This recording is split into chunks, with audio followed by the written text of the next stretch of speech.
I found out my husband has a second family, and they think I'm the mistress.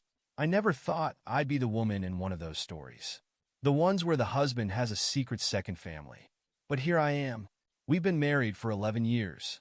I thought we were happy. I really did. We own a house, have 2 kids, and I thought we had built a life together. But a few weeks ago, I started noticing things that didn't add up. Strange receipts, unexplained trips, and calls he always took in the other room. So, I did what any suspicious wife would do. I checked his phone while he was in the shower. And that's when my entire world collapsed. He had another wife, another house, another child. He had been married to this other woman for 7 years. 7. And the worst part? When I finally reached out to her, thinking we could expose him together, she told me that she thought I was the homewrecker. He told her that I was the affair. She had no idea about me, just like I had no idea about her. Now, I don't know what to do. Do I leave? Do I confront him? Do I warn her? My whole life has been a lie, and I don't even know who I am anymore. My parents replaced me with my younger sister, and now they want me back. When my little sister was born, my parents stopped seeing me as their daughter. They never outright said it, but it was obvious. She was their miracle baby, the one they had been waiting for. And me? I was just there. As we grew up, everything revolved around her. My birthdays were forgotten, my achievements ignored, and every conversation somehow turned into, "Did you hear what your sister did today?"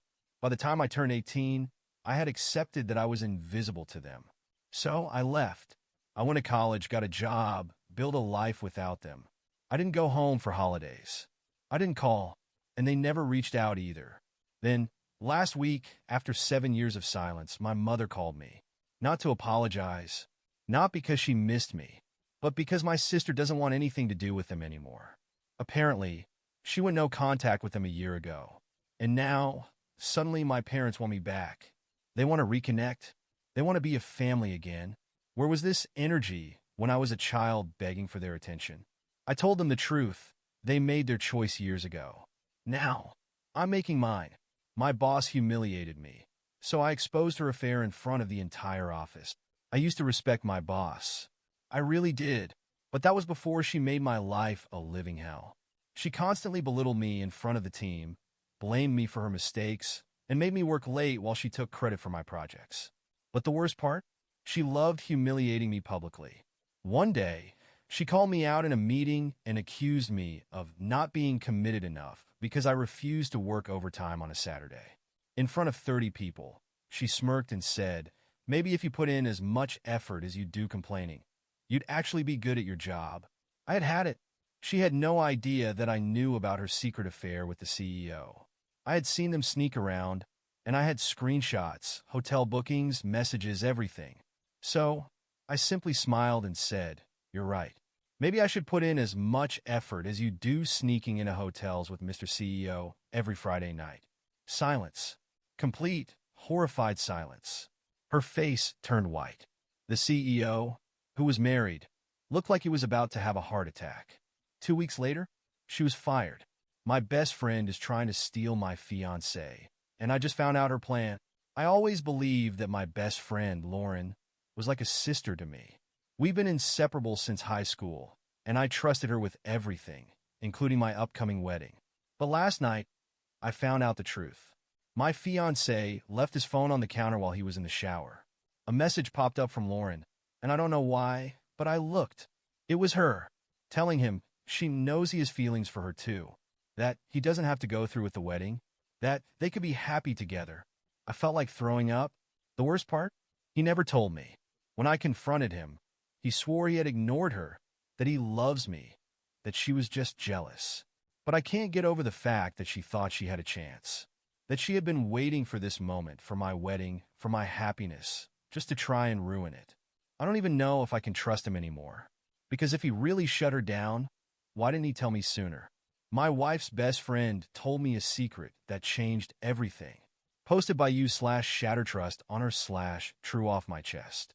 I never thought my marriage was perfect, but I believed it was solid. My wife, Emily, and I had been together for 9 years, married for 6. We had the usual ups and downs, but I thought we were happy. Or at least, I was happy.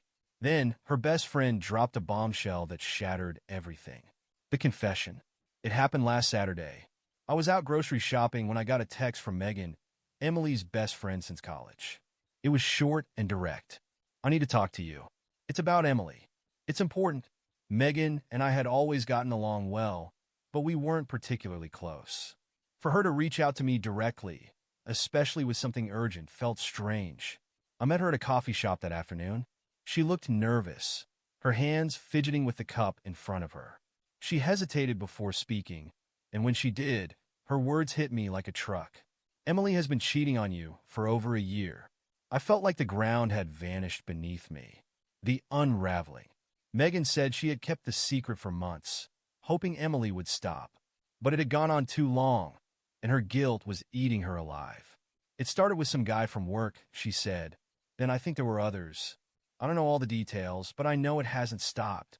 I couldn't breathe. I had trusted Emily with everything.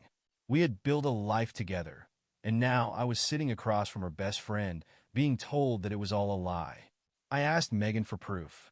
She hesitated, then pulled out her phone. Screenshots. Texts between Emily and some guy. Flirty messages, plans to meet up at hotels. The last message was from 2 nights ago. Emily had told me she was working late. Instead, she had been with him. Confrontation. I went home in a daze. My hands were shaking as I unlocked the door. Emily was sitting on the couch, watching TV like nothing was wrong. "Hey, babe," she said, smiling. "How was your day?" I stood there, staring at her, wondering how she could act so normal, so casual, after what she had done. "Where were you 2 nights ago?" I asked. She blinked. "What?" "I told you. I was working late." "Don't lie to me, Emily." Her face paled. She knew. She knew I knew. The collapse. At first, she tried to deny it. Then, she switched to blame, saying I had been distant, that she had felt neglected, that it had just happened. "It didn't mean anything," she whispered. "I still love you, but it did mean something. It meant our marriage was over." I packed a bag that night and left. I didn't argue. I didn't yell. I didn't let her crocodile tears change my mind. Because the truth is, she had already left me a long time ago. The aftermath. It's been a week. The divorce papers are filed. Emily has been calling, texting, begging me to talk. But there's nothing left to say. I trusted her. She threw it away. Now, I'm starting over. And for the first time in a long time, I feel free.